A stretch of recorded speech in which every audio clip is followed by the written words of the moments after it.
সন্তান জন্ম দিছিস, একটা পুরো সন্তান দিতে পারোস না? আপনার স্ত্রীর এইবারও মেয়ে হবে। তোর বাচ্চাটা মেরে দেবো না? তোরে তো শেষ করুম তোর পেটের শেষ করুম। তুই কর, আমার পেটের তুই নিজে শেষ করবি না আমি তোরে শেষ করুম? তুই এসব কি কইতাছস? মাইয়াটা কি তুই মাইরা ফেলা দিবি? তুই জেনে যাবার চাস? হ্যাঁ, দরকার পড়লে আমি জেলে যাবো, তাও ওর মুখ দেখতে চাই না। তো একদম কথা কইলে অনেক কথা কন যায়। যদি কোনো অঘটন ঘটা যায় তাইলে আর কোনো উপায় থাকে না। তোর বউ আর বাচ্চা যদি কোনো সমস্যা হয় তুই তো জেল খাটবি।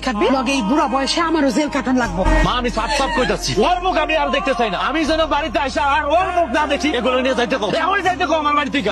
গোফর আসে নাই? আল্লাহ জানে আমার পোলাটা কই পড়ে রইছে। হয় আমার পোলার যদি কিছু হয় না তোর কিন্তু খবর আছে। আপনার পোলা আমার উপর এত অত্যাচার করলো, আমার পেটের বাচ্চাটার উপর এত অত্যাচার করলো। আপনি যে সেই ঘরে গেছে আমাকে একটাবার খবর নিছে? আপনার পোলা ঘরে আসে নাই, আইসেন আমার শাসাইতে। আপনি কি শাশুড়ি না জল্লা?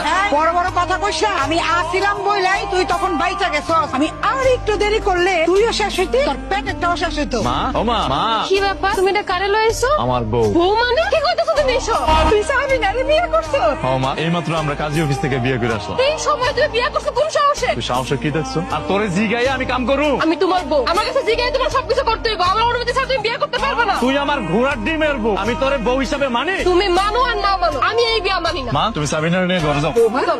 এই তুই দাঁড়া, তোর কি লজ্জা করে না? তুই জানোস তার বউ তিনটা বাচ্চা আছে, তাও তুই এই বাড়িতে বিয়ে করে চলে আইছো? আচ্ছা, তোর লোকে কিসের কথা কর? তোর যদি কোনো কথা থাকে তাহলে তুই আমার লোকে না কবি। আমার দরকার হচ্ছে আমি ওরে বিয়ে করছি, ওই এই বাড়িতেই থাকবো। না, ও এই বাড়িতে থাকতে পারবো না। এই তুই বাইরের রুম থেকে বাইরে যা। আমি কেন বাইরে হয়ে যাবো? তুই বাইরে হয়ে যা। এটা আমার জামাই বাড়ি, আমার জামাই বাড়ি, তুই আমি কোথাও যাবো। তোর কি শরম নাই? তোমার সংসার ভাঙতে এসেছে এই বাড়িতে? মা,